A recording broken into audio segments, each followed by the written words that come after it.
ஆலயா cotton trending வேட்டிகள் ஷர்ட்டுகள். உதகையில் போதைப்பொருள் விற்பனை வழக்கில் கைதான காவலரிடமிருந்து கஞ்சா வாங்கி உபயோகித்ததாக காவலர்கள் 3 பேர் சஸ்பெண்ட் செய்யப்பட்டுள்ளனர். மத்திய காவல் நிலைய காவலரான நசீர் அகமது கஞ்சா விற்பனை வழக்கில் கைது செய்யப்பட்டு சிறையில் அடைக்கப்பட்டுள்ளார். அவரிடம் எஸ்பி நிஷா நடத்திய விசாரணை அடிப்படையில் நசீர் அகமதுவிடம் கஞ்சா வாங்கி புகைத்த 3 பேர் மீது நடவடிக்கை எடுக்கப்பட்டதாகவும் தொடர்ந்து விசாரணை நடைபெற்று வருவதாகவும் தெரிவிக்கப்பட்டுள்ளது.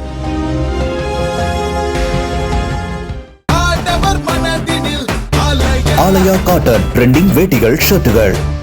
பிளே ஸ்டோர் மற்றும் ஆப் ஸ்டோரில் இருந்து பாலிமர் செயலியை QR கோடு மூலம் பதிவிறக்கம் செய்யுங்கள். செய்திகளை உடனுக்குடன் பெறுங்கள்.